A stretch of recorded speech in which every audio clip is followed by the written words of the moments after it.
Aí, tá no ar agora, hein? Agora não tem mais volta.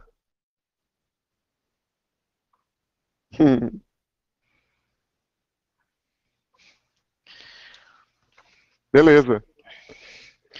Então vamos lá, vamos começar aqui. Calma aí, Esperar que um agora o pouquinho só povo para tá o pessoal conectando, né? conectando aqui. Agora que começa a transmissão, o pessoal conecta. É, boa.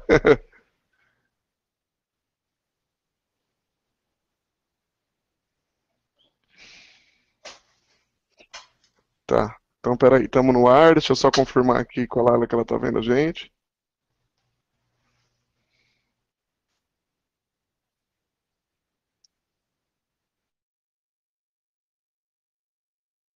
Beleza, confirmado que ela. Bom, confirmado que ela tá vendo, não. Só mandei perguntando se ela tá vendo, né? Ela falou que não. Então ainda não tá no. Não tá o vídeo aparecendo. Vamos ver se o problema é lá ou se o problema é aqui. Que pra mim tá mostrando que tá aparecendo. É, tá mostrando sim. Beleza. Depois era bom a gente ver de onde começa.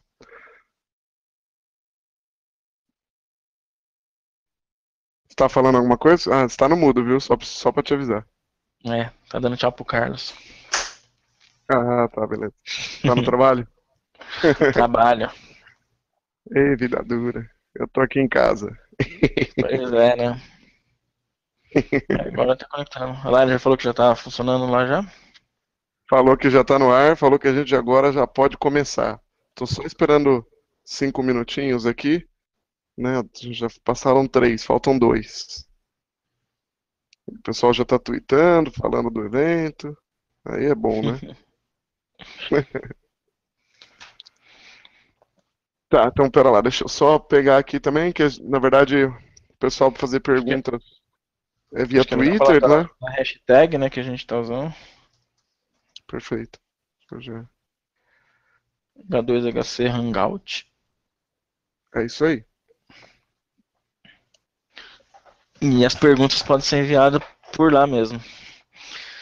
É, o ideal é mandar pergunta pelo Twitter, tá, pessoal? Eu vi que da outra vez uma galera mandou a pergunta por e-mail, só que a gente acaba não acessando o e-mail durante o Hangout, né? Daí acaba perdendo algumas perguntas aí. Então manda via Twitter porque é a Laila que tá monitorando. Isso aí.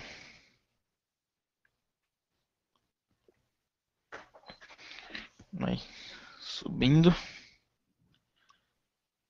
Beleza. Por mim, a gente já pode começar. O que você acha? Pode ser. Falta um minuto pro seu minuto que você disse. É, é que eu fico ansioso.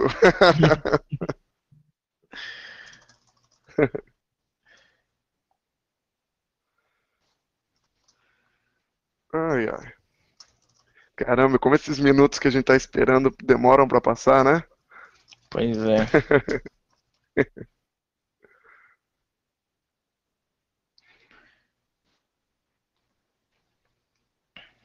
Zum, zum, E já zum, zum. dobrou a quantidade de gente. Já dobrou a quantidade de gente, é verdade. O pessoal sempre entrando aí no último minuto, o que é bom, né? Brasileiro, brasileiro, pô. Pô, sem dúvida.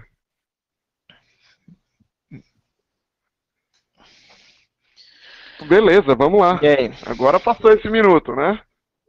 Agora passou. Que bom. Então vamos começar aí. Bom, senhores, primeiro de tudo, bem-vindos, né? É um prazer estar aí com vocês novamente. Mais um hangout aí da H2HC. Na verdade, esse Hangout a gente dividiu ele em basicamente dois temas, né?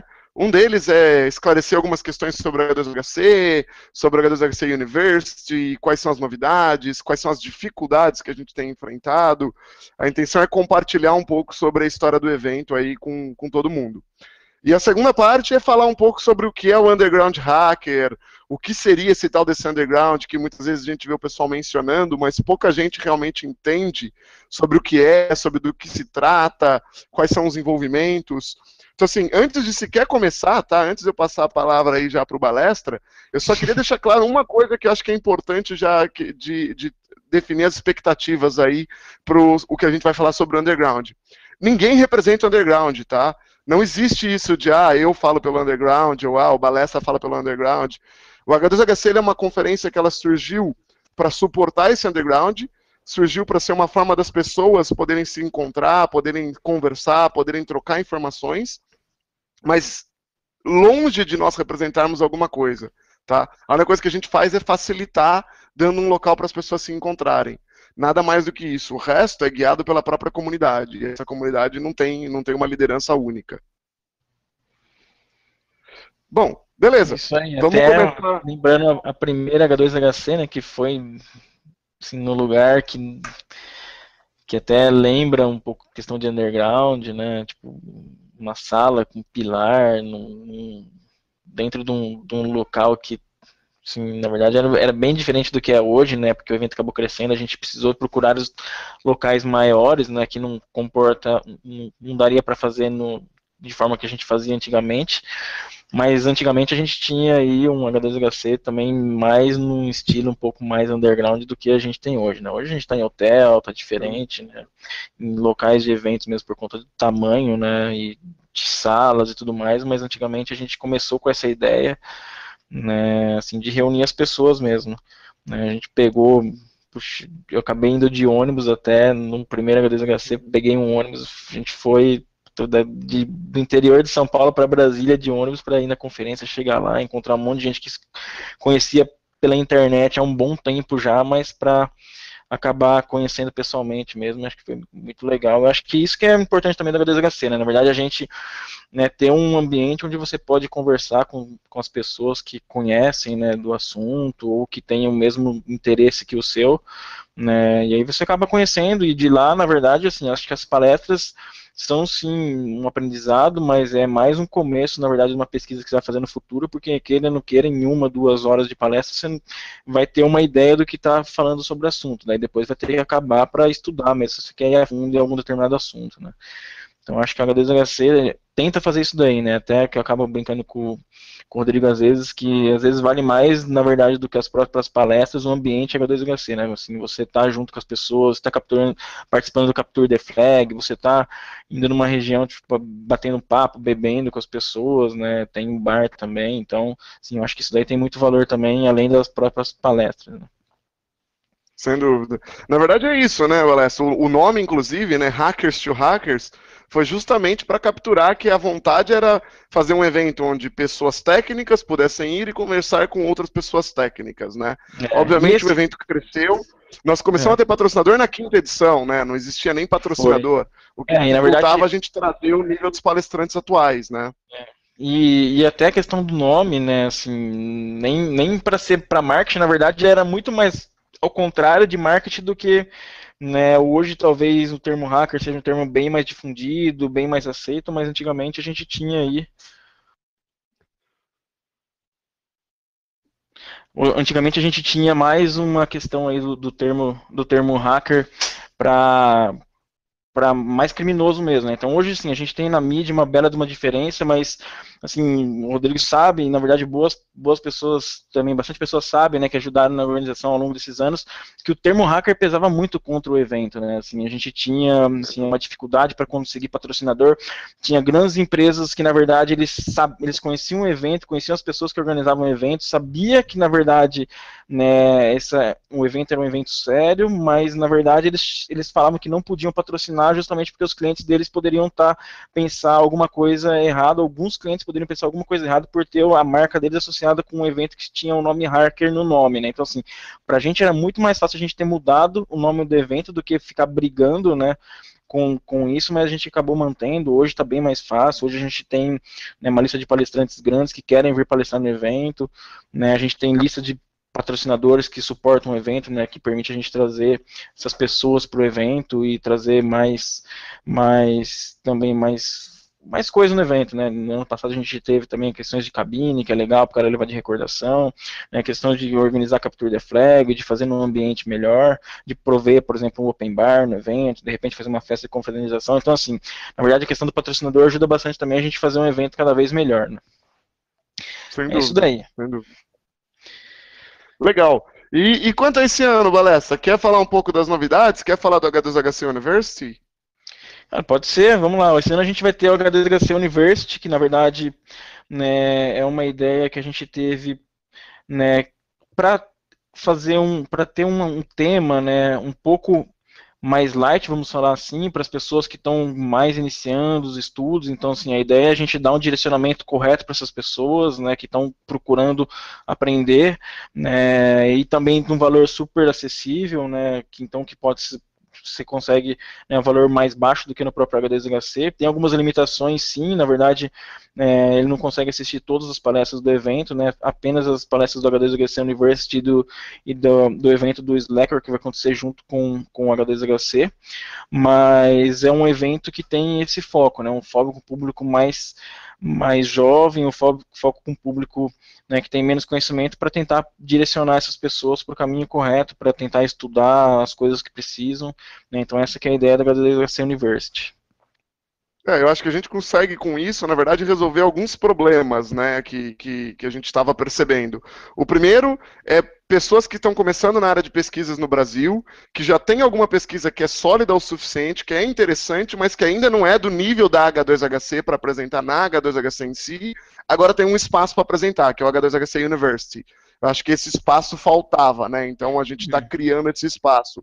Nós também resolvemos um problema de que muita gente reclamava que o conteúdo do H2HC em si era muito profundo para eles. Eu, particularmente, acho errado você entender que o conteúdo é extremamente avançado para você.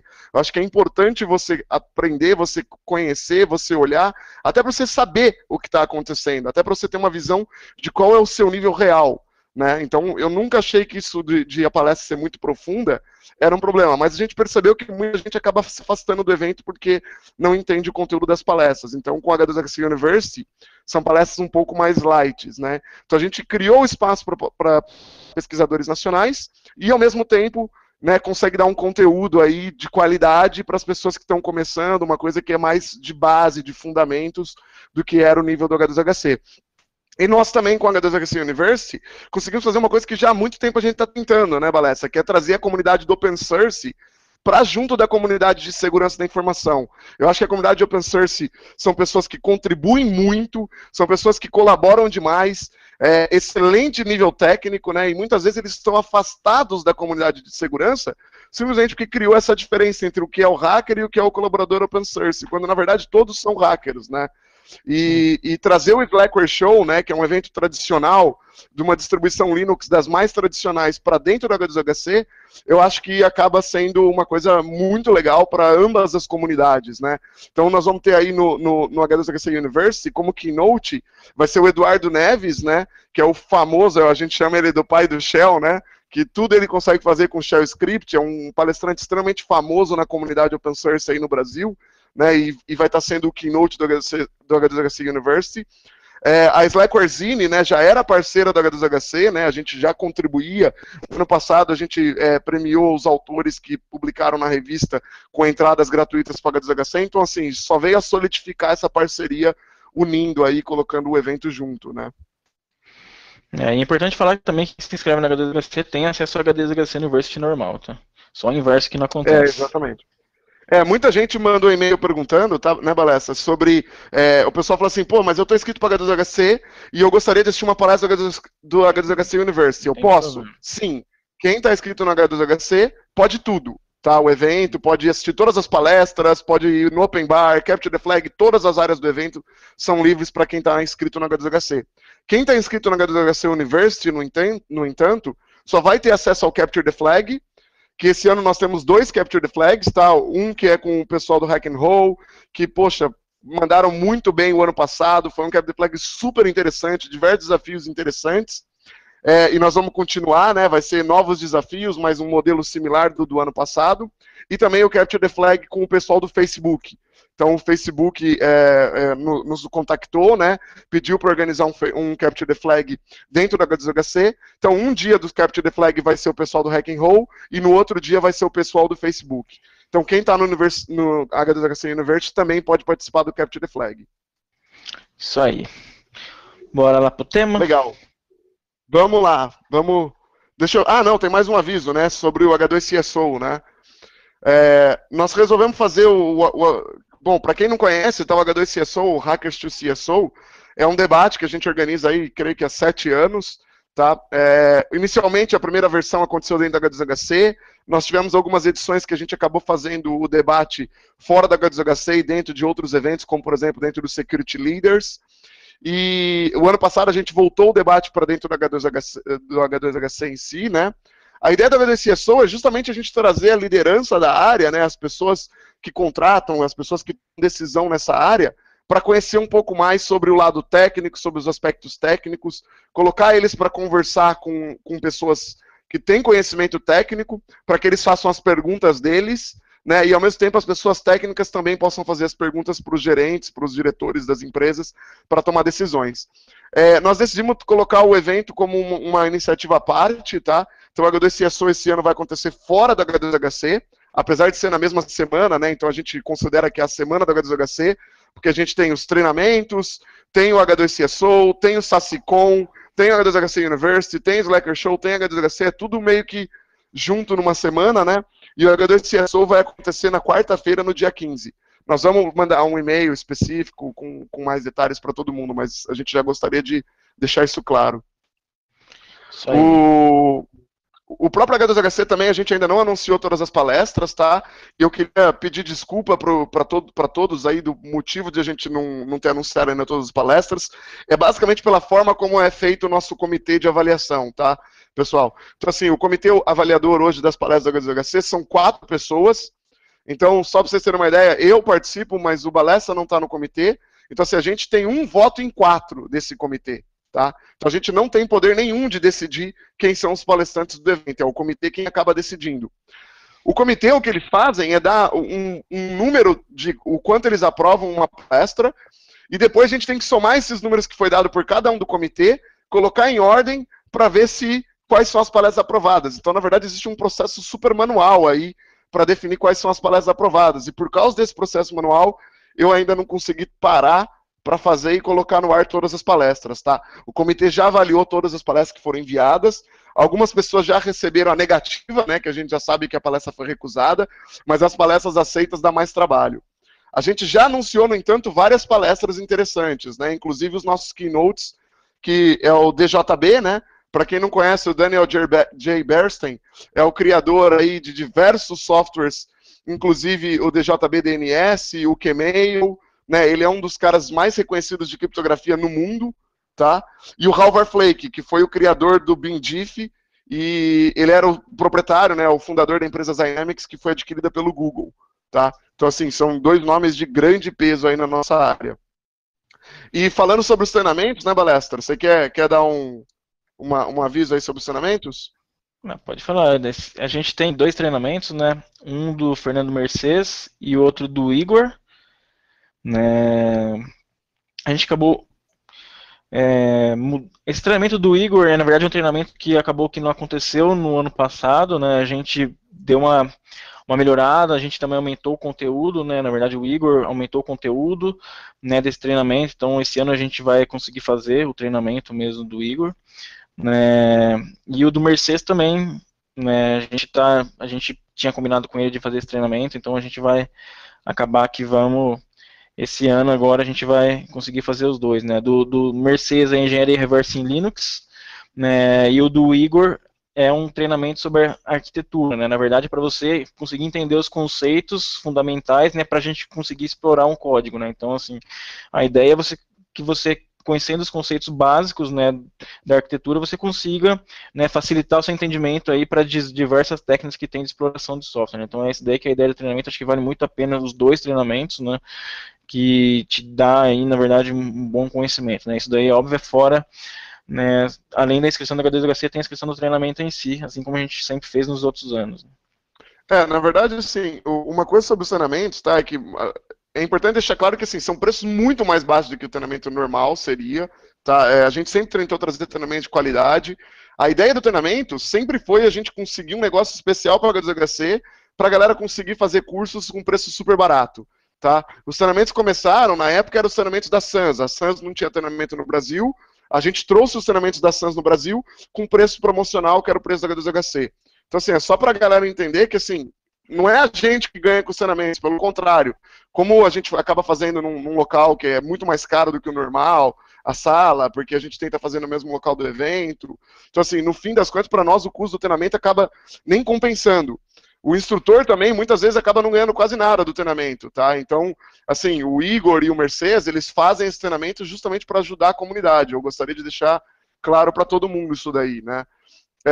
Uma outra coisa é que, assim, muita gente manda e-mail para mim falando assim, o treinamento foi confirmado?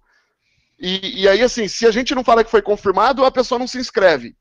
Mas, assim, não tem como a gente confirmar o treinamento se as pessoas não se inscreverem, porque se não tem o mínimo de pessoas inscritas, a gente não vai idear o treinamento.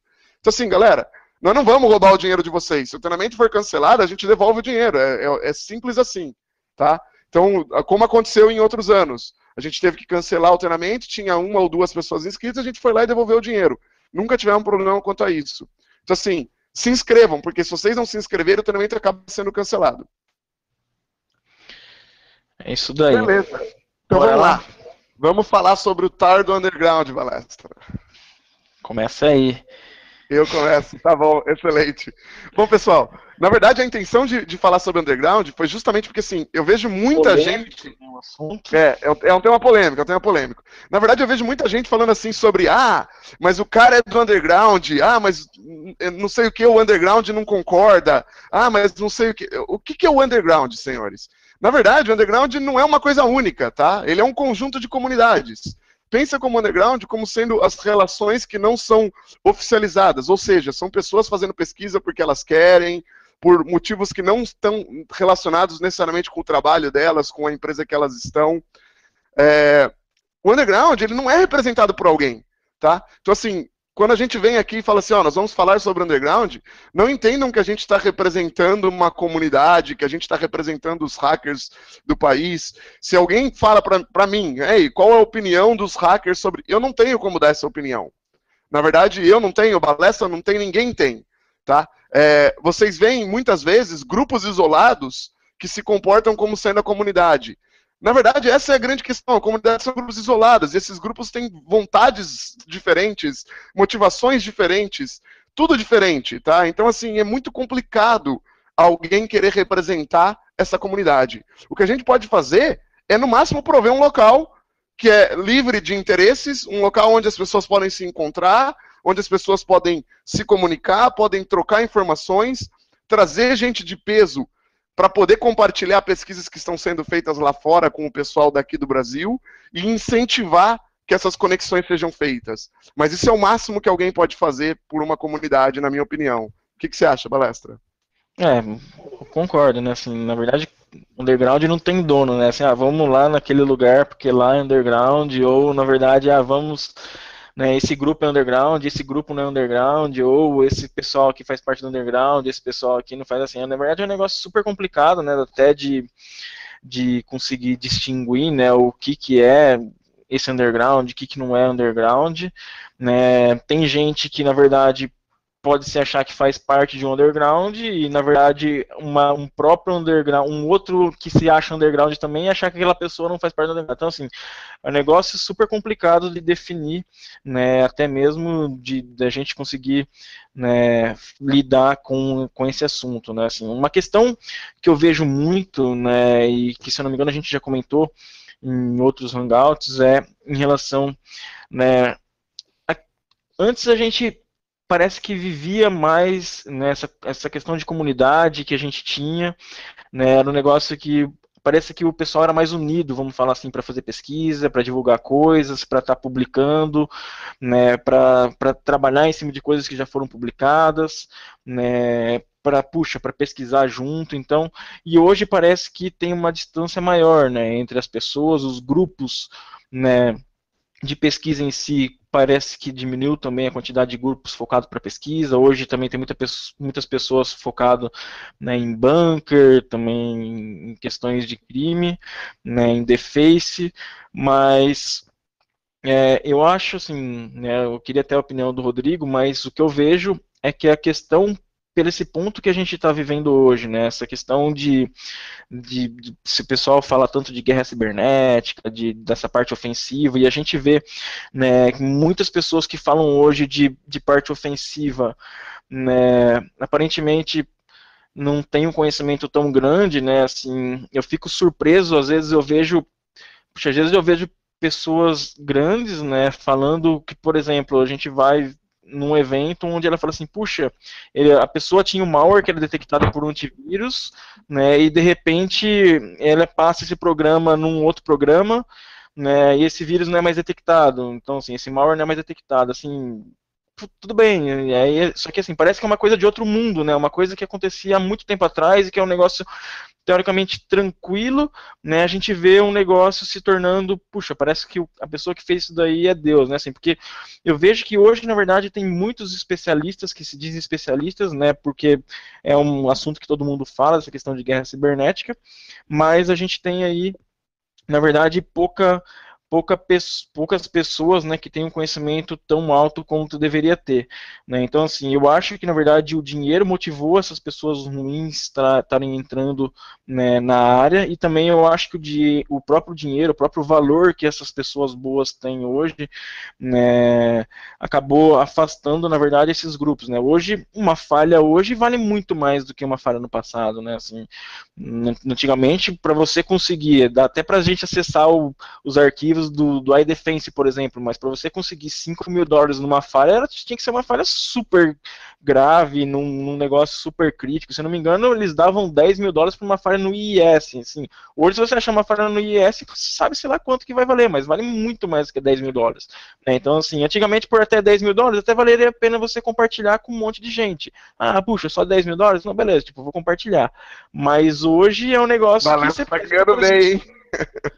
Então, hoje é um negócio que quase ninguém compartilha. Então, assim, no meu ponto de vista, eu acho que essa monetização, vamos falar assim, né, das coisas que o underground gosta de trabalhar, né, que as pessoas que se dizem ligadas gostam de ter, essas questões de Trojan, de backdoors, né, de exploits mesmo, de vulnerabilidades, né, gostava de compartilhar. Eu acho que esse compartilhamento acabou limitando muito por conta dessa questão de dinheiro que está circulando hoje por volta desses tipos de coisa, né. Eu queria até a opinião do Rodrigo para ver assim o que ele acha, né, porque assim, no meu ponto de vista, isso daí afastou um pouco, né, e acabou limitando mais, restringindo mais, né, esses grupos que pesquisam, né. Beleza. Assim, eu acho que você tem total razão, né? Na verdade, a colaboração acabou diminuindo bastante justamente por causa da monetização, né? Mas isso não quer dizer que você não pode ganhar dinheiro e ainda assim compartilhar coisas, né? Eu acho que o grande problema é que as pessoas hoje, Concordo. né, devido ao grande número de informação aí que tem disponível, que a internet acaba disponibilizando, as pessoas acabam confiando demais nas coisas que elas veem na internet, né? Então, acho assim, por que respeitar alguém se ele nunca publicou alguma coisa interessante? Né? Essa é sempre a minha questão. Direto eu estou conversando com alguém e a pessoa joga o título dela, ou o cargo, ou o fato de onde ela trabalha, como sendo alguma coisa que indica que ela conhece alguma coisa. Né? Eu não Isso acho que acontece. título, se o cara é PhD, se o cara não é, se o cara trabalha na Intel, na Microsoft, ou se ele trabalha na empresa da padaria da esquina, assim, o que ele faz não faz diferença nenhuma. Né? O que importa é o conhecimento que ele tem. Eu acho que muita gente realmente está monetarizando. Olha, já até esqueci como é que fala. Muita gente está ganhando dinheiro, né, com a venda de exploits, com falhas de segurança, mas isso não quer dizer que você precisa parar de contribuir. Que você não pode continuar inovando, continuar divulgando informação que você não consegue ganhar dinheiro diretamente com ela, mas que é útil para a comunidade, né? Então, o que eu vejo é a galera começa a twittar sobre, não, agora eu vou dar aula de exploração de software para a defesa brasileira. Sei lá. E enquanto isso é irrelevante, né? Porque quem disse que necessariamente a pessoa que está tendo aula com você entende, ou que necessariamente você entende? Agora, se você tivesse tweetado, não, ó, tá aqui um paper que eu fiz sobre uma nova técnica de exploração que eu descobri, isso sim teria valor para a comunidade, né? Eu acabei de receber aqui uma pergunta, né, do Kevin, que é justamente, e aí, vale a pena ser parte do underground, Balestra? O que você acha?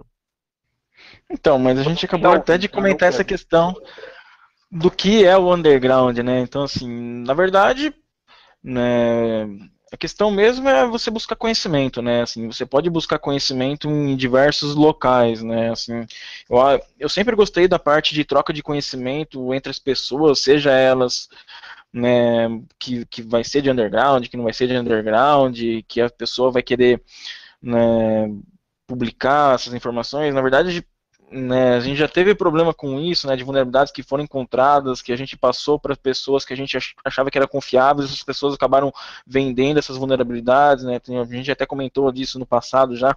Então, assim, eu sou a favor da troca de informação de qualquer forma, né, mas eu acredito que não necessariamente no underground. Na verdade, você tem que estar inserido num meio onde você vai conseguir aumentar seu conhecimento, onde você vai conseguir contribuir, né, seja ele aonde for.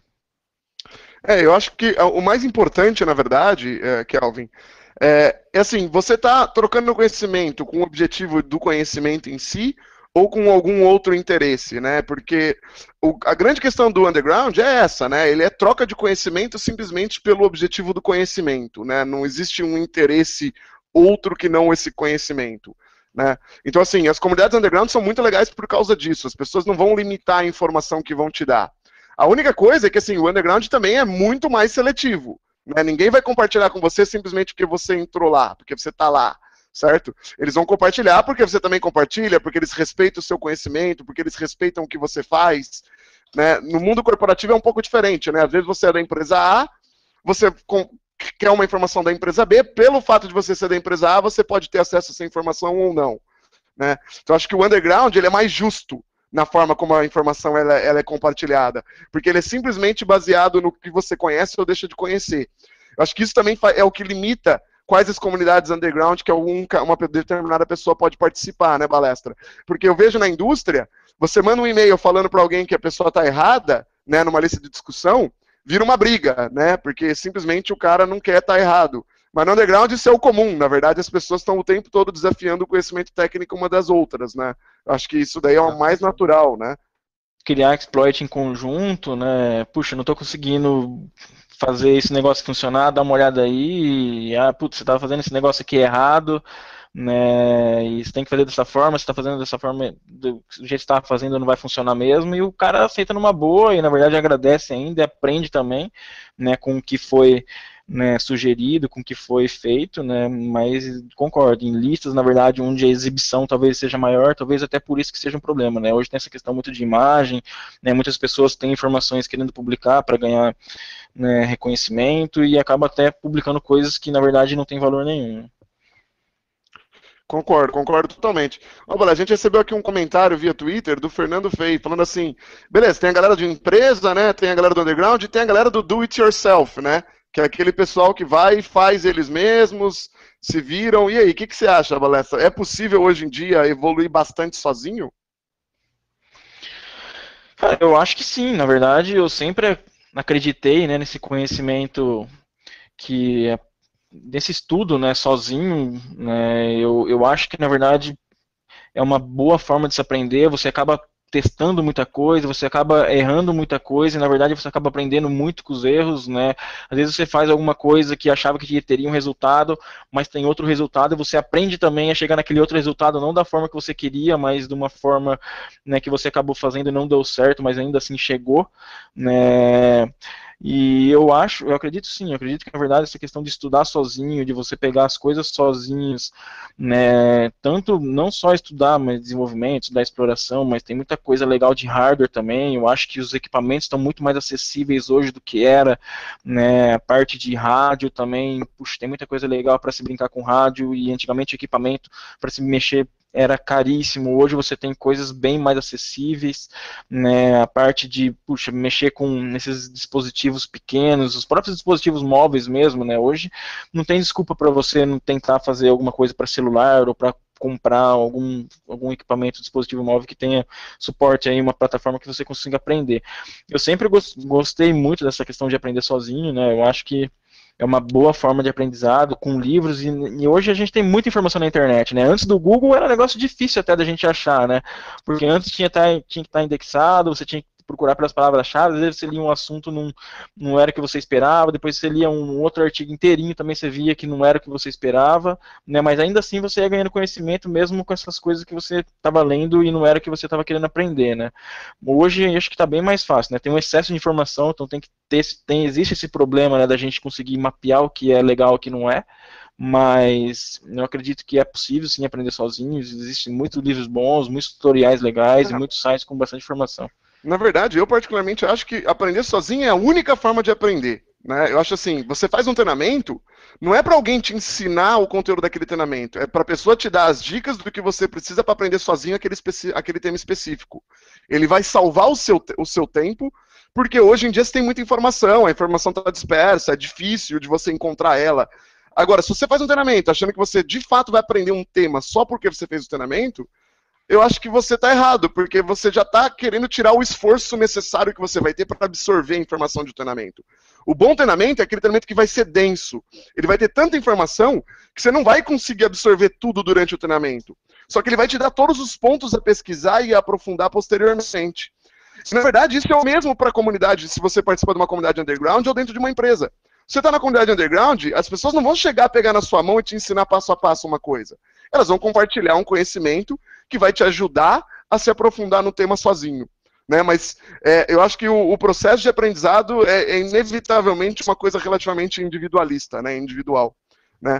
E assim, eu acho que tem, assim, como você falou, né? Essa questão de aprender sozinho é que eu acho que, na verdade, vai diferenciar você dos outros 40 que estão fazendo o treinamento que você está fazendo, né? Assim, você ser igual a um monte de gente, eu acho que, né, se o seu conhecimento ficar limitado ao que você está aprendendo no treinamento, você nunca vai conseguir, né, sair de uma solução onde não foi prevista, né, ou até mesmo ser uma pessoa que vai conseguir ter um diferencial grande frente aos outros, né?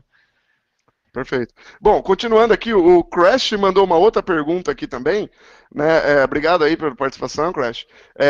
Sobre assim, o que vocês têm a dizer sobre a qualidade e o conhecimento, né, em geral, dos hackers brasileiros?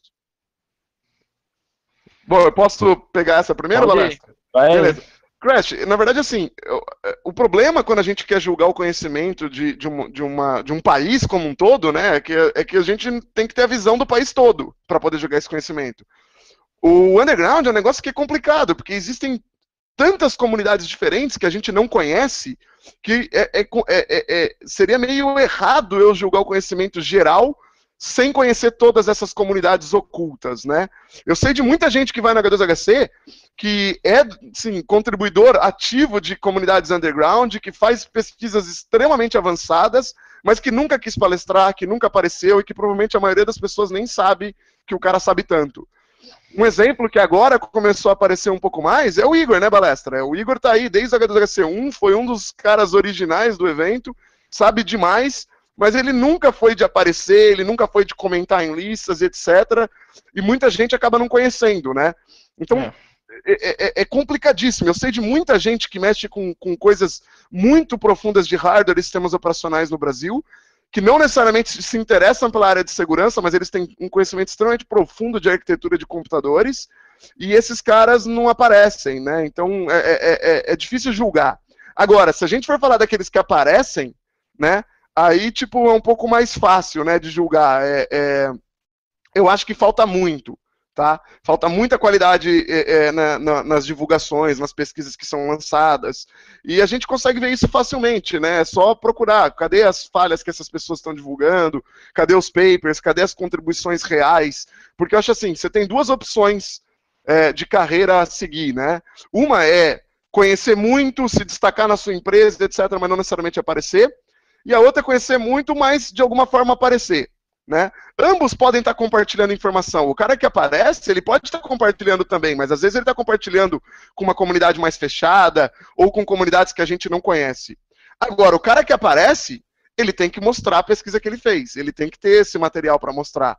Porque se ele aparece e não tem nada para mostrar, é sinal que tem alguma coisa errada, né? que é o que acaba acontecendo com a maioria desses caras aí, que acabou gerando tantas brigas aí nessa comunidade brasileira de hackers, né? O que você acha, Balestra? Eu acho que é isso daí mesmo, cara. Assim, é difícil da gente, né, de dizer sobre essa qualidade de conhecimento geral dos hackers, porque na verdade tem muita gente que não aparece, né? Assim, a gente conhece muitas pessoas que têm um conhecimento super alto, né, e que ninguém conhece, né? Então, fica até difícil de conseguir julgar, mas de fato, quem na verdade está dando a cara a tapa é quem tem a obrigação de mostrar que tem conhecimento, né? Então, assim, baseado nisso daí, tem muitas pessoas que estão dando a cara a tapa, né? Que tá aparecendo, na verdade, e tá apanhando pra caramba, né? Então, assim, eu acho que Na verdade, isso daí é até um dos motivos, né, que, por exemplo, muita gente me pergunta, por que você se envolve em tanta discussão, em lista de discussão e etc. até eu Assim, pergunto. eu dou, você mesmo vive me perguntando, né, eu dou minha cara a tapa, então assim, eu tenho que defender o conhecimento, eu tenho que mostrar que quando eu falo um negócio está correto ou não está, eu tenho que mostrar que eu tenho fundamento porque eu estou falando, e quando alguém mostra e não está correto, eu tenho que ir lá e bater também no cara que não está correto. Eu me sinto na obrigação de fazer isso, porque foi uma escolha que eu fiz de dar a cara a tapa, né, de publicar as pesquisas, etc. Agora já vou encaixar a pergunta do Kelvin. O Kelvin perguntou assim, ele quis reformular um pouco a pergunta dele, né, que assim, fazer parte do underground faz ser mal visto no mercado de trabalho? Não, eu acho que na verdade não, né?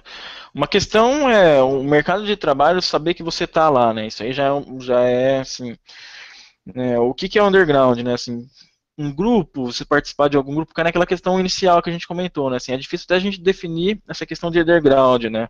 Então, assim, é um grupo, faz mal você participar de um grupo?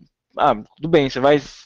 Vamos lá falar assim, puxa, tem um grupo de Deface que faz parte do underground, que o cara tá fazendo Deface, vai pegar mal pra caramba, na verdade, né? Então, assim, vai ter que ver, né, o que tipo de coisa que está sendo gerada, né? E na verdade, né, até assim, a gente colocar faz parte do underground ou não. Acho que assim, na verdade, dá até pra gente reformular um pouco essa pergunta, se na verdade o que vai fazer mal para essa pessoa é, né, se faz mal essa pessoa está associada a um grupo, né, que teoricamente você é mal visto, né? Assim, o underground, se a gente for levar em conta, né, puramente ao nome, né, parece ser um negócio que é mal visto, mas na verdade tem muitas pessoas que têm conhecimento, que está lá só para trocar informação, né, para contribuir, para gerar mais conhecimento e para aprender também, né? Então, assim, uma coisa é o mercado saber, outra coisa é o mercado, na verdade, né, reconhecer ser underground como um problema, mas né, Eu algumas, assim concordo. como o próprio termo, né, H2 hacker, né, que a gente comentou do nome do H2HC, assim, algumas empresas pode sim, na verdade, ter um certo preconceito, mas eu não acho que, na verdade, porque underground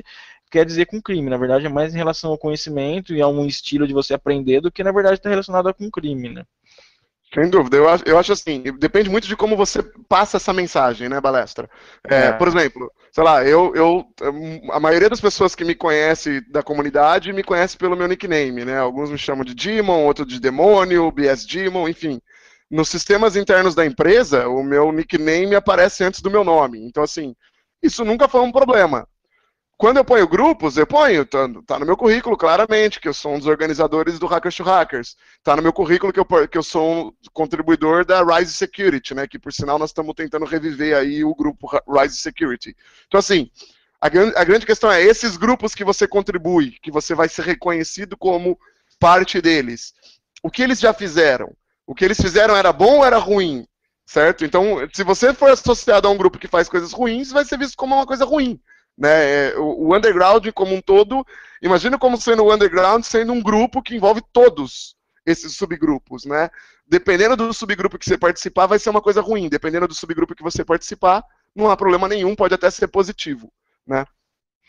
Isso aí. Continuando aqui, o Gustavo Roberto, ele perguntou assim, quando que uma pessoa pode receber o título de hacker? E ele também pediu para mandar um abraço aí pessoal do Espírito Santo, galera do Espírito Santo acompanhando aí, tudo de bom. Aí deixar para você responder isso daí. Gustavo, eu acho assim, hacker não é um título, né? É um negócio complicadíssimo.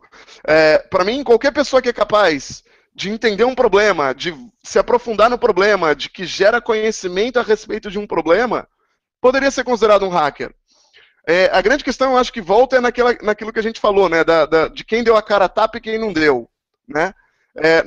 Quem não deu a cara a tapa, para ele ser considerado um hacker, ele está numa comunidade fechada, o pessoal daquela comunidade fechada conhece ele ou não, sabe do conhecimento técnico dele ou não. É muito mais difícil de julgar, né? Se o cara deu a cara a tapa, ele tem que ter pesquisas que tenham sentido, né? Ele tem que ter inovado em alguma coisa, ele tem que ter mostrado problemas que aconteceram, ele tem que conseguir demonstrar esse skill, né? Mas eu diria que um hacker, ele é considerado pelos outros, então você não recebe o título, você simplesmente passa a ser, simplesmente você contribuiu tanto que as pessoas passam a não ver um problema quanto a definir você como um hacker, né? Mas, de novo, isso depende muito do estilo que você seguiu. Se você foi para as comunidades mais abertas, se você decidiu aparecer ao público e lançar suas pesquisas, nesse caso qualquer um pode te julgar, ou se você decidiu ficar mais só no underground, e aí, nesse caso, são as comunidades que você participa que vão saber o que você contribuiu ou não. É isso daí. Tem a pergunta do user, né, que aparece aqui, Castro ROX, né, a pergunta relacionada aqui aos wargames, né, se na verdade esses jogos de exploração é uma maneira de aprender, né.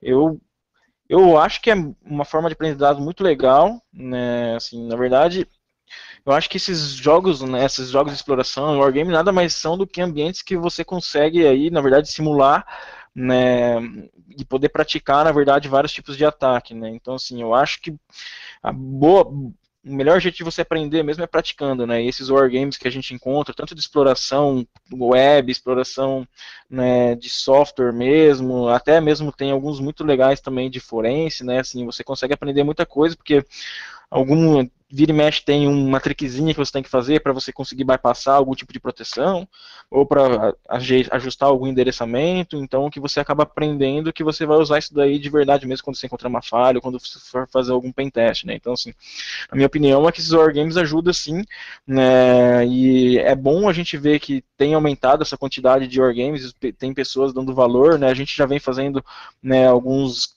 wargames, né, Capture the Flag já há bastante tempo na H2HC, né? Esse ano a gente vai ter de novo, como o Rodrigo já comentou, então assim, eu acho que vale muito participar desses wargames. Muitas pessoas acabam não participando de vergonha, né? Prefere às vezes trabalhar, né, fazer alguns que são remotos porque não quer se expor, mas eu acho que tem muito valor a pessoa participar, monta um grupinho, vai lá para aprender, né? Eu acho que vale a pena sim.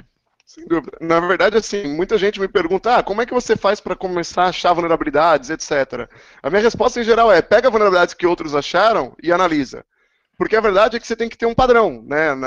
Você simplesmente, quanto mais bugs você vê, quanto mais você vê situações onde os bugs aparecem, mais padrões na sua cabeça você tem, mais fácil é você achar esses padrões em outros códigos, né? Então, assim, achar vulnerabilidade nada mais é do que experiência acumulada. Quanto mais você conhecer o que é um software vulnerável, mais vulnerabilidade você consegue encontrar em outros softwares. Os wargames, eles provêm uma forma muito controlada de você ter esse aprendizado. Porque você consegue depois ter a resposta, você consegue saber que todas as vulnerabilidades que estão lá de fato são exploráveis, você consegue ter o pensamento por trás dessa descoberta. Então, assim, é uma excelente forma de você construir esse conhecimento. Lembrando que hoje em dia, pegar um sistema para, de fato, né, um sistema real aí do mundo, para tentar analisar, é muito mais complicado do que era antigamente, né? Então, por isso eu vejo essa necessidade aí atual dos wargames, né? Trazendo uma próxima pergunta aqui, Balestra, do Spooker. Ô, Spooker, tudo bom, cara? O Spooker perguntou assim, por que se discute tanto offensive security e não defensive? Ou seja, por que a gente fala tanto de atacar e tão pouco de defender, né? Será que isso daí não faz com que a defesa seja cada vez mais obsoleta? Na verdade, eu tenho uma opinião muito forte sobre isso. Eu acho que não existe como você defender se você não entende como você vai ser atacado, né? E eu acho que o problema é que os defensores, eles tendem a simplificar muito o que é o ataque, tá? Eu vejo, tipo, direto eu vejo conversa com o gerente, e o cara lê o paper do Aleph One sobre Classical Stack Overflows, né, Smashing the Stack for Fun and Profit, na FRAC há 20 anos atrás, e o cara acha que isso é exploração de software e ele acha que ele entende. Por isso eu acho que a defesa é obsoleta, justamente pela falta de pessoas que entendem como o ataque é feito. Eu concordo que a gente tem que dar méritos para a defesa. Fazer defesa corretamente é muito complicado.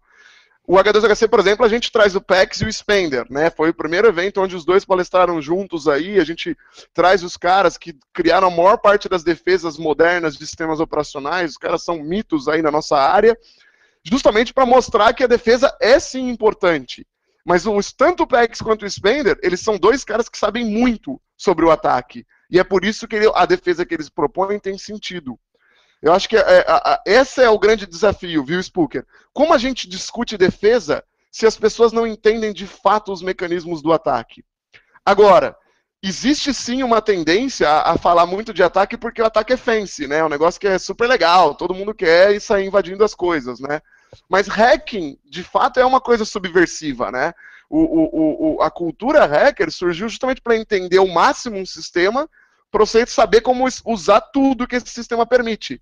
Como a defesa, em geral, ela tenta tirar coisas que o sistema pode fazer, o hacking, em geral, é subversivo. O que você acha disso, Balestra? Não, concordo totalmente, assim, né, a gente já foi em alguns eventos, né, justamente que discutiu isso, né, assim, puxa, a gente não quer gerar conhecimento para estarmos atacando, né? A gente ouviu falar assim, assim, não tem como, você precisa saber atacar para você saber se defender, senão não tem como.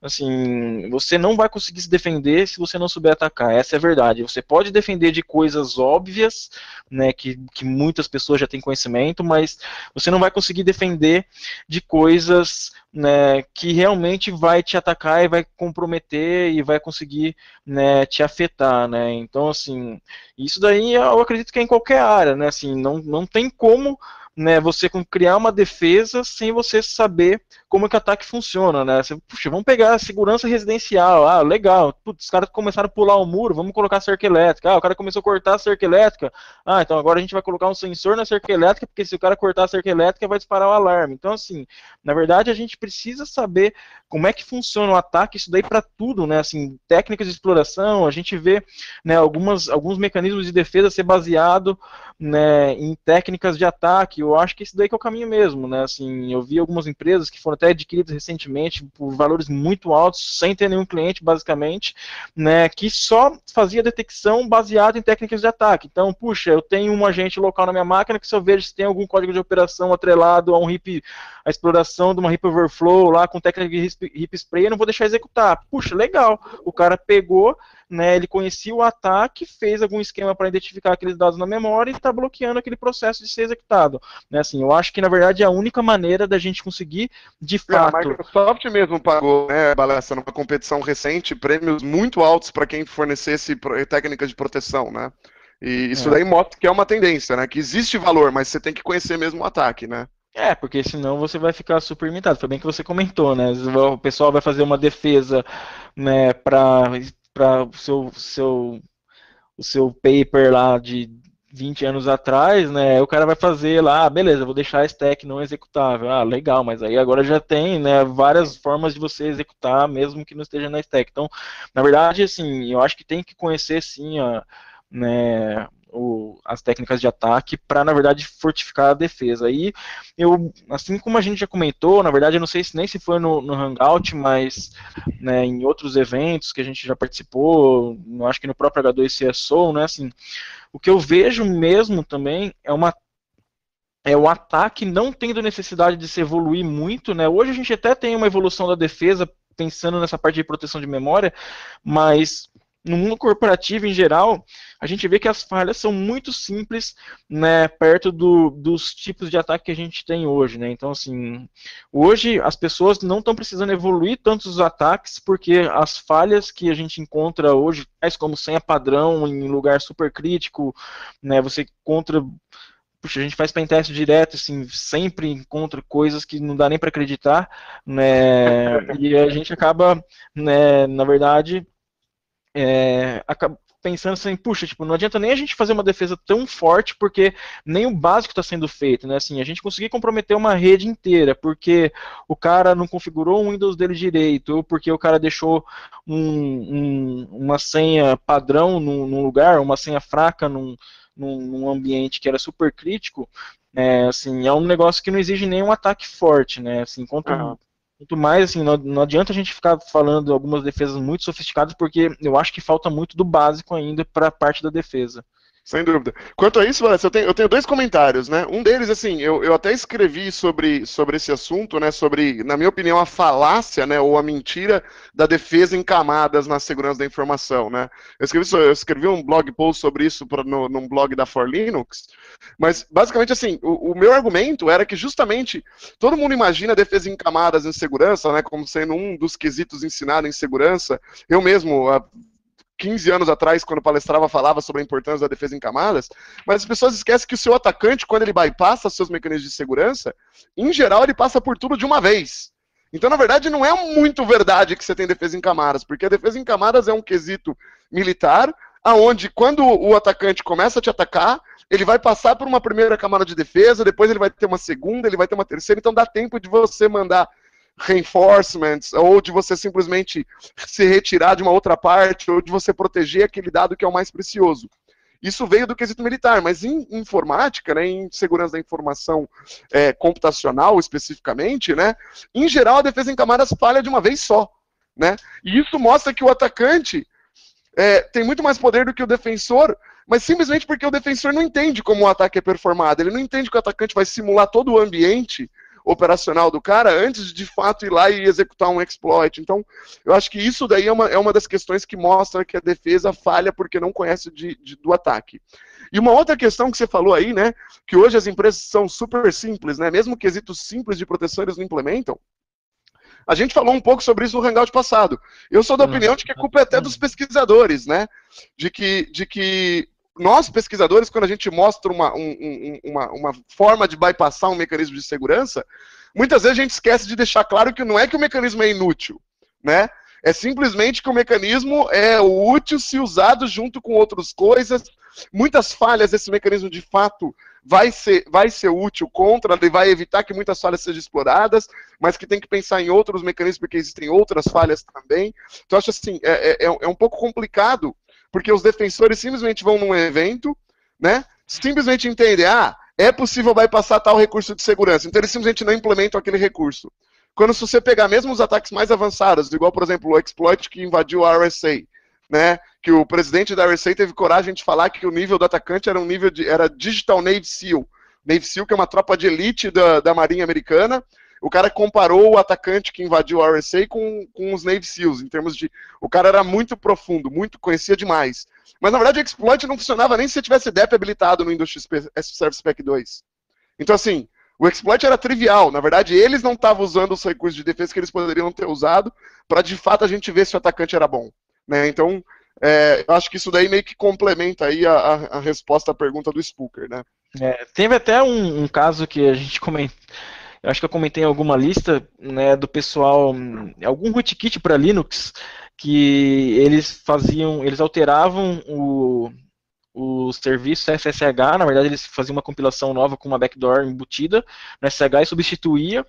E eu vi algumas listas, algumas pessoas falando que era um ataque super avançado. Eu falei assim, nossa, tipo, parece que eu já vi esse negócio há mais de 14 anos atrás, e naquela época já não era avançado, e hoje o pessoal está falando que é avançado, mas assim, é um negócio que não dá nem para entender, né, o tipo de profissional que a gente tem hoje, né, o tipo de pessoas que estão na frente de muitas organizações, né, que estão lidando com segurança. Então, assim, é meio complicado, né, assim, a gente tem muitas pessoas boas, né, mas também tem muitas pessoas que estão fazendo muito barulho e que não têm conhecimento, né, para fazer tal barulho. A mídia também, muitas das coisas que acabam caindo na mídia é muita informação que não está correta, né. Ô, Balestra, nós recebemos uma pergunta aqui do x86. Que bom que você gosta de x86, cara. Eu também. A pergunta é, vocês são a favor do cyberativismo? Vou deixar você responder essa, Balestra. Eu não sei nem o que é cyberativismo direito. Bom, na verdade, assim, eu imagino que protestos, né, são um direito das pessoas, né? As formas como são feitos esses protestos, os impactos que esses processos geram, depende muito sobre o que você está protestando, né? Então, eu acho que é complicado você falar sobre ativismo de uma forma em geral, porque você é a favor de ativismo? Eu sou a favor. Na verdade, eu acho um absurdo o governo não permitir a gente auditar as urnas eletrônicas, por exemplo. Né? Isso quer dizer que eu vou sair invadindo sites do governo como uma forma de protesto? Eu não, certo? Isso quer dizer o quê? Eu vou fazer o quê em relação a como forma de protesto? Bom, sei lá, eu vou vir publicamente num hangout, vou protestar, vou dizer que eu sou contra o governo não permitir a gente auditar, vou nas listas de discussão da comunidade, vou apoiar quem está fazendo um abaixo-assinado a favor da auditoria. Eu acho que existem várias formas de ativismo, elas são várias, dependendo de qual é a causa. Eu acho que depende também muito do que esse ativismo está fazendo como uma forma de protesto. Você tem formas e formas, e eu acho que é difícil dar um parecer genérico sobre isso. O que você acha, Balestra? Eu concordo, assim, é difícil dar um parecer mesmo, né? Eu acho que, na verdade, toda forma de protesto tem seu valor, desde que o impacto que vai ser causado também não pode prejudicar, né? A gente vê até mesmo greve, por exemplo, né? Você tem a greve que o governo vai julgar algumas greves que estão sendo feitas, né? Então, puxa, foi legal, não foi legal essa greve, né? Foram feitos atos que foram legais ou não foram legais. Sim, essa questão hoje de cyberativismo que a gente vê muito, né, a questão de negação de serviço que as pessoas acabam fazendo, a questão de deface que as pessoas acabam fazendo, que eu não acho que seja esse aí o caminho, né, assim, existem formas de você tentar, né, expor uma ideia que não seja atrapalhando o serviço de alguém, ou o site de alguém, ou, na verdade, prejudicando outras pessoas que também dependem daquele serviço, né. Concordo. Bom, continuando. Google in URL, perguntando aqui, referente ao desenvolvimento de scripts e scanners, o fato de desenvolver tais tools, já estamos quebrando alguma lei? Ixi, aí tem que consultar meu advogado.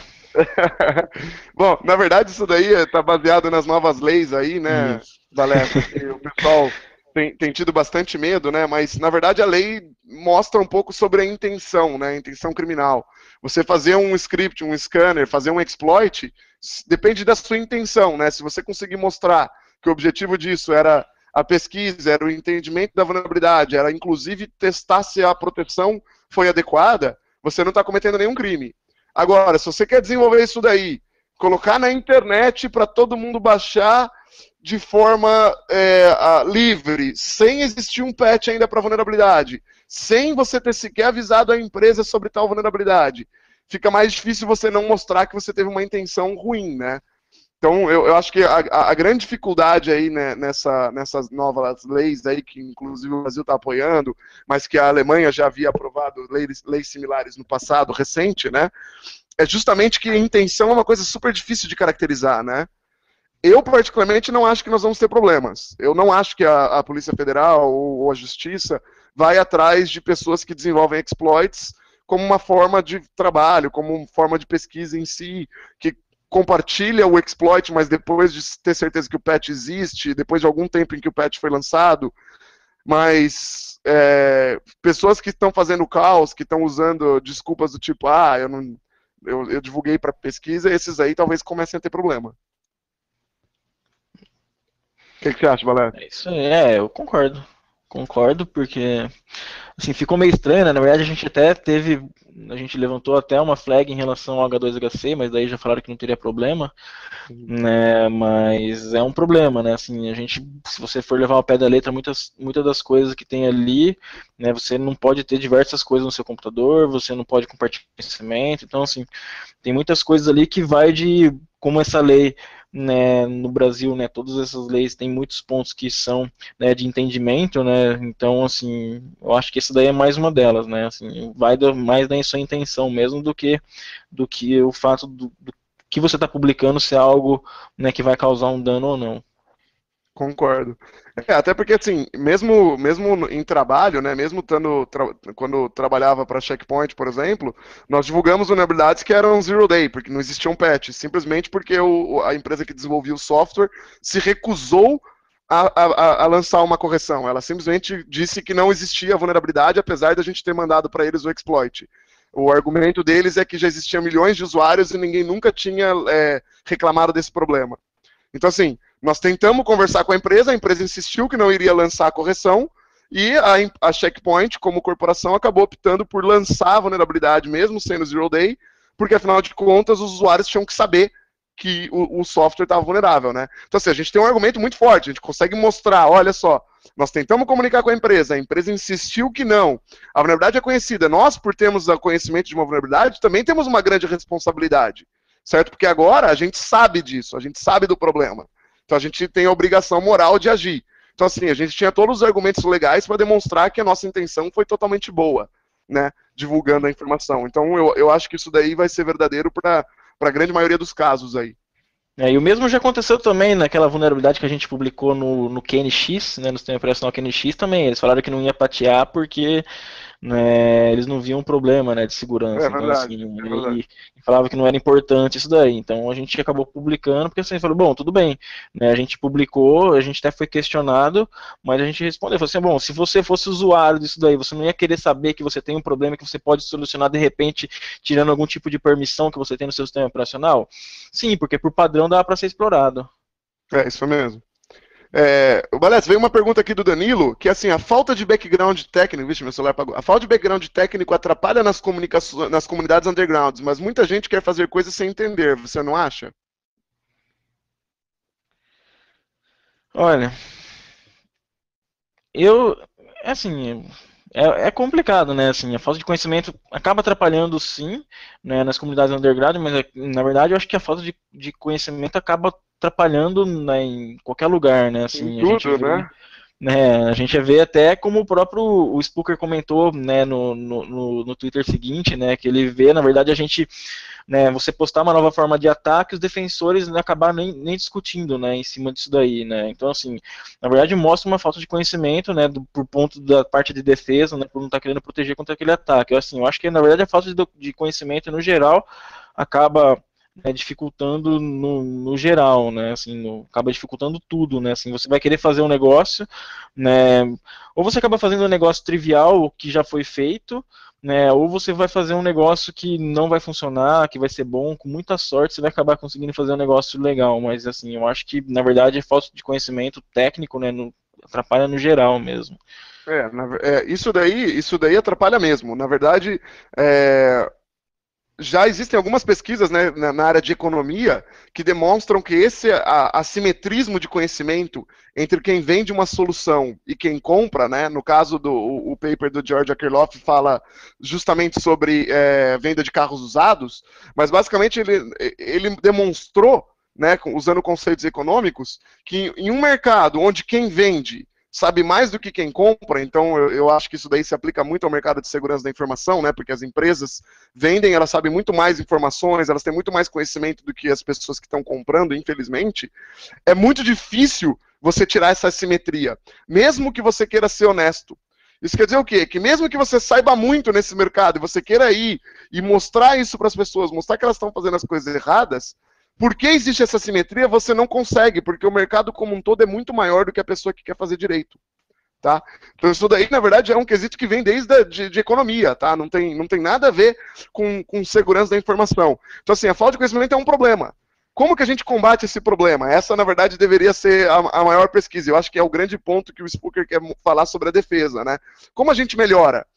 Eu não vejo muitas opções a não ser a academia, a não ser as universidades de fato começarem a apoiar. Mas para isso, eles vão ter que abrir a mente deles, né? Porque hoje os professores estão tão presos naquela questão que a gente falou desde o começo aqui desse hangout, que é assim, eu tenho título, eu não tenho título, porque eu publiquei paper I3E, não sei o quê, que eles simplesmente se esquecem do conhecimento, que é o objetivo original da academia, né?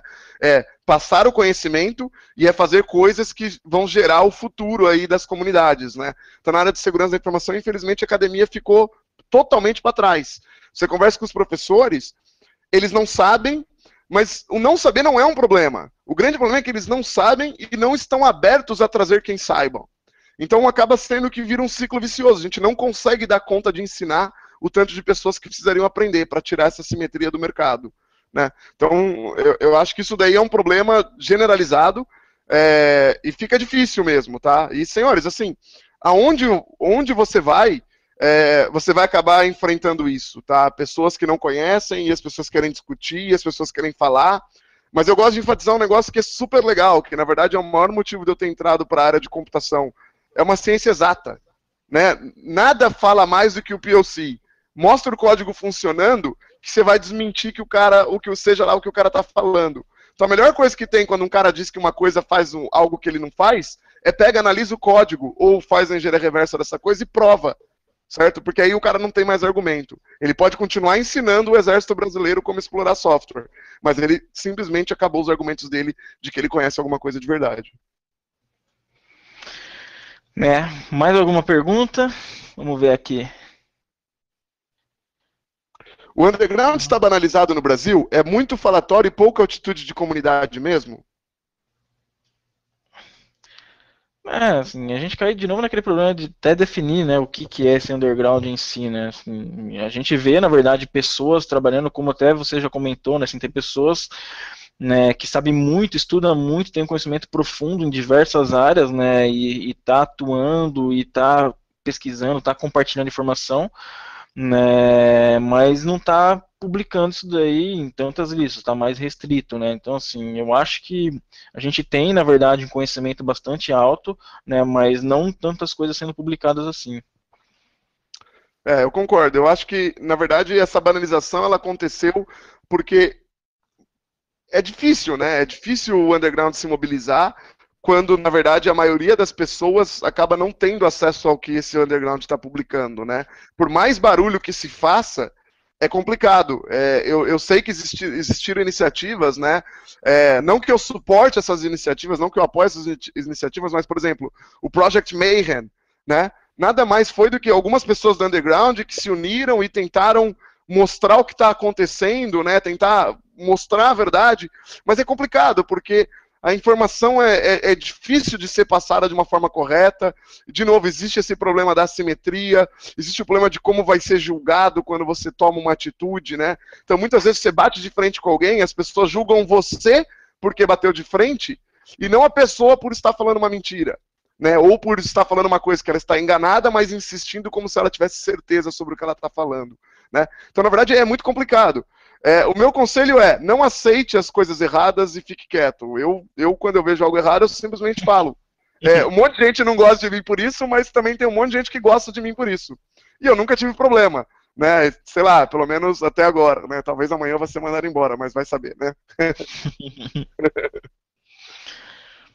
Bom, beleza. Eu, assim, pra mim era meio que isso, Balessa. Não sei se o pessoal tem alguma Passão. pergunta para finalizar aí. Acho que mais passar essa informação mesmo, né? Às vezes o pessoal sempre fica falando de underground, mas nada mais é também do que uma troca de conhecimento, né? Que você pode ser feito em qualquer lugar que você vai em um hackerspace da vida, você vai ter pessoas lá que você vai conseguir interagir, né, trocar conhecimento. Eu acho que, na verdade, assim, o conhecimento pode ser trocado em vários lugares, né? Até mesmo o próprio H2HC é um lugar que foi criado, né, com base, né, para você poder trocar esse conhecimento. Sem dúvida. Assim, vem uma última pergunta aqui de última hora do Assuero aqui. Deixa eu só achar onde é que tá a pergunta que eu me perdi, que eu comecei a responder uma outra e me perdi aqui. Aqui. Eita, perdi Os mesmo. malwares brasileiros são quase sempre mais do Isso. mesmo. Boa. Por que o sucesso? Por que o sucesso? Falta do conhecimento ou muita engenharia social? Posso responder? Claro. Não, eu vou dar a minha opinião, assim. Na verdade, eu acho que o ataque, né, que a gente tem feito hoje, né, que tem acontecido hoje, né, são ataques que, na verdade, não está precisando de nenhum ataque avançado, que nem eu já comentei, né? Assim, quando a gente faz pentest, é quase sempre isso daí. É difícil você pegar e fazer um pentest que você vai precisar usar o Zero Day para comprometer um ambiente. Assim, eu acho que eu usei uma vez só, né? Mas é muito difícil, né? Você sempre acaba achando uma coisinha ou outra. Eu acho que, na verdade, né, esses malwares brasileiros, principalmente quem está mais gerando esses malwares são a parte de bunker, né? O que a gente vê hoje é que o ataque de engenharia social funciona, né? Mas o malware em si hoje, né, assim, eu acho que ele está até, né, assim, a ideia das pessoas estão legais, né, assim, eu lembro que eu fui participar, na verdade, de uma reunião há muito tempo atrás para falar sobre, na verdade, técnicas para estar tentando bypassar, né, token, isso daí já tem tempo pra caramba já, né, acho que foi 2006, na época que estava começando a colocar token para pessoa física e tal, né, que era, na verdade, comentando até, né, com o pessoal de banco sobre, na verdade, essas técnicas que seriam possíveis de ser feitas você utilizando alguns objetos, Internet Explorer, por exemplo, na época, que era o principal navegador, para você estar injetando, né, e fazendo, né, meio que se fosse um main demido aí, mas na verdade você está alterando as informações que o cara digita no navegador antes de chegar no servidor do banco, né, e você edita tanto a ida quanto a volta, né, assim, hoje a gente está vendo esses malwares sendo usados, né, assim, eu concordo que, na verdade, muitos malwares não são avançados, mas, na verdade, existe muita ideia boa, né, por trás dos malwares também. Mas hoje, na verdade, a principal forma de infecção que a gente tem hoje com comprometimento dessas máquinas é via engenharia social. Eu acho que, na verdade, eles estão seguindo esse caminho porque é o que tem funcionado até hoje, né? Quando, na verdade, as pessoas pararem de cair em engenharia social, talvez o pessoal vai tentar explorar navegador, vai tentar explorar Google Chrome, vai tentar explorar, né, PDF, vai tentar explorar Flash Player, enfim, Shockwave, né? Porque tem um monte de falha desse tipo, mas é muito difícil o pessoal usar alguns exploit kits para tentar infectar para bunker. O que a gente mais vê hoje mesmo é o uso de engenharia social porque ainda funciona. Né? Então, assim, eu não sei se é, na verdade, essa questão do malware tá avançada ou não, mas o pessoal vai pelo caminho mais fácil, né? Eu, quando fazia pentest, eu sempre gostava de mostrar, né, em resultados, assim, o que era mais fácil de ser pego, né? Porque, às vezes, eu ia em algumas reuniões de encerramento e, nesse mesmo exemplo de quando usou o Zero Day para poder atacar né, uma máquina no servidor, né, aí você chega na reunião, o cara fala assim, puxa, legal, mas tá, quem que vai fazer um ataque desse tipo, né? Quantas pessoas que vão fazer um ataque desse tipo, né? Então eu sempre gostei de mostrar, né, de tentar sempre as coisas mais básicas, e aí se não desse, tentava fazer uma coisinha ou outra um pouco mais elaborada, mas na verdade é que quase sempre as coisas básicas caíam, né, dava certo. Então, assim, eu acho que esses ataques que têm acontecido hoje é baseado nisso daí mesmo. Se hoje a engenharia social está funcionando, vamos seguir com engenharia social. Se antes o malware que funcionava com keylogger, mais tirar screenshot de onde o cara clicava na tela funcionava, beleza, agora, puxa, agora o token está atrapalhando muito, vamos criar um malware novo. Eu acho que esse aí que o pessoal tem seguido. Ô, Balestra, o Açoeiro aí que mandou a pergunta, opa, Açoeiro, tudo bom? Obrigado pela participação aí. O que acontece, cara? Só para deixar claro, tá, pessoal? Eu tô respondendo como o Rodrigo, não como a empresa que eu trabalho.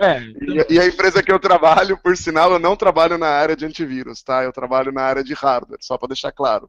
Mas vamos lá. Essa pergunta do Açoeiro me lembra de uma palestra que o Kaspersky deu no Brasil. Tá, o Kaspersky, para quem não sabe, é o fundador da empresa Kaspersky, o Gene Kaspersky.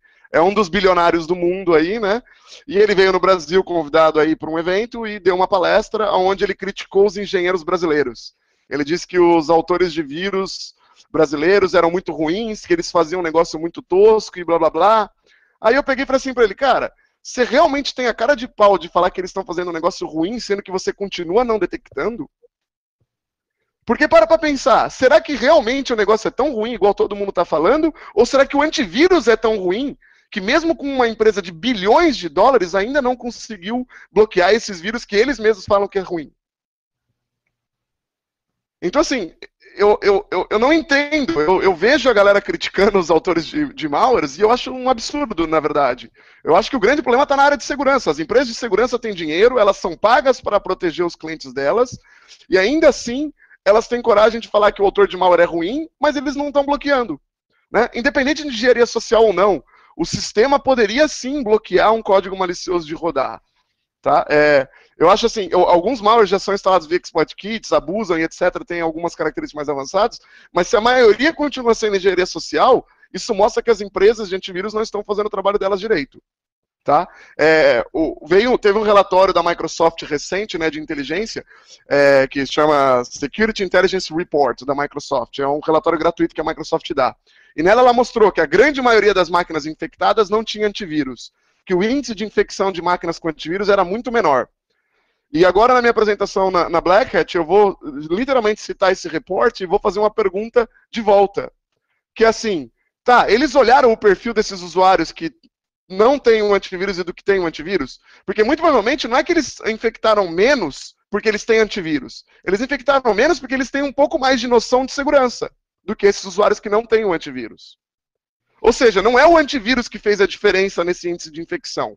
O número deles não mostra isso. Apesar de todas as empresas de antivírus estarem usando esse número para falar que você tem que usar antivírus, que antivírus faz diferença. O número da Microsoft mostra que uma pessoa que conhece um pouco mais de segurança, que tem pelo menos a noção de que existe uma ameaça, ao ponto de instalar um antivírus, essa pessoa se infecta menos. É totalmente diferente de demonstrar que o antivírus faz alguma coisa útil para alguém, tá? Percebam que eu não estou advogando não usar antivírus, apenas estou advogando que a gente está olhando o problema pelo ângulo errado. E até mesmo escutando um pouco que você tinha comentado, né? Teve, eu não lembro qual que foi o vírus agora, mas se era o Flamer, enfim, né? Que antigamente o pessoal tinha um conceito de um vírus avançado, na verdade, né, de um malware avançado, um backdoor avançada, quanto menor era mais avançado, né? Puxa, tipo, o cara conseguiu fazer um negócio super legal em um trecho de código tão pequeno, né? Aí quando lançou, eu não lembro qual que foi o vírus, acho que era o Flamer mesmo, mas aí o pessoal falou assim, puxa, tipo, esse vírus aqui é super avançado porque ele tem 20 megas e ninguém conseguiu detectar, porque teoricamente quando era um negócio super grande, né, o pessoal ia conseguir detectar, né? Então assim, até eles mesmos acabam caindo em contradição em alguns casos, né, onde na verdade para determinar o que é avançado, o que não é avançado, né? Ô, Balestra, o Kelvin mandou mais uma aqui, obrigado aí pelas contribuições, Kelvin. É assim, com segurança hoje em dia, tá virando moda, né? Você acha que isso acaba prejudicando os que realmente querem aprender? O fato de ter muito modismo aí em volta de segurança? Não, eu acho que não. Eu acho que, na verdade, quem quer aprender precisa saber, né, na verdade, o que ele quer aprender, porque a própria área de segurança tem muitas, né, sub-áreas, vamos falar assim, né, então, assim, é bastante vasto. Eu acho que, na verdade, né, essa questão de virar moda, na verdade, vai trazer mais pessoas para a área e quem quer realmente aprender vai conseguir aprender, né, tiver vontade, correr atrás, vai conseguir aprender e vai conseguir se destacar, não importa a quantidade de pessoas que vai estar na área, né.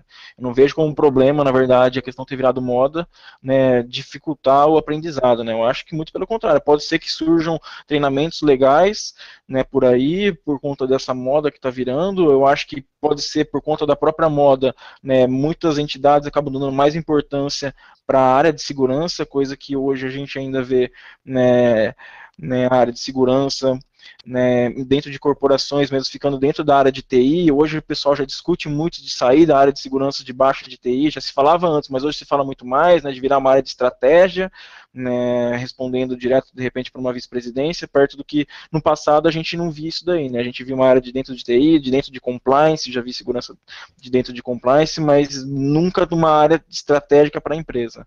Né, Acho hoje o que também pessoal... por causa da moda, muita gente tem compartilhado o conhecimento, né, Balestra? Porque faz diferença na carreira e etc, coisa que antes não. Acho que o fato de ter dinheiro prejudicou muita coisa de compartilhamento, mas ao mesmo tempo também incentivou muita coisa de compartilhamento para um outro lado, né? Porque nem todo mundo está atrás de dinheiro, né? Balestra, teve um comentário que vem aqui do Canhoto, que eu achei interessante mencionar. O comentário é assim, ó, essa grande titulação de underground nesse país é o que ferra a comunidade de InfoSec. Ego fight. Assim, Canhoto, na verdade, não tem ego fight, tem simples... Lembra que a nossa área é uma área de exatas. Ou a pessoa faz e mostra, ou ela fica quieta. Na verdade, é muito simples. Se a pessoa está errada, é fácil provar que ela está errada. E se ela está certa, é fácil provar que está certo. Ego fight seria se as pessoas ficassem falando coisas que não tem como serem provadas. Isso é ego fight, né? Eu chegar e falar, ah, não, mas o cara disse que A, ou a comunidade A chega e fala da comunidade B, mas nenhuma das duas lançam nada. Aí sim é um ego fight, né? Porque eles estão tentando simplesmente ganhar a fama. Quando simplesmente existem fatos envolvidos, simplesmente foi assim sempre. E sempre vai ter que ser. Porque pensa bem, se você simplesmente vai aceitar tudo que todo mundo falar, tecnicamente, e abaixar a cabeça, qual o sentido de aprender? Qual o sentido de ter conhecimento? Pensa bem, essas pessoas, quando elas falam uma coisa errada, elas estão influenciando um monte de outras, tá? Quantos anos uma galera ficou quieta e deixou isso acontecer, né? Pensa por quantos anos nós simplesmente vimos uma galera crescendo, ganhando fama nessa comunidade, ganhando fama com a nova geração em segurança da informação, e a gente nunca fez nada contra essa galera. Se a gente continuar não fazendo nada, o que vai acontecer é que a nova geração também não vai saber. E aí, quando a gente vê, a gente simplesmente tem um monte de gerações, uma após a outra, que não está mais aprendendo. Eu acho que se você quer realmente que as pessoas aprendam, você tem que, primeiro de tudo, garantir que elas estão buscando a informação da fonte correta. E a forma de fazer isso é mostrando que as fontes incorretas estão incorretas. Eu não vejo muito como não fazer isso. Tá? É uma questão um pouco ideológica, mas eu acho que é um debate que é totalmente necessário.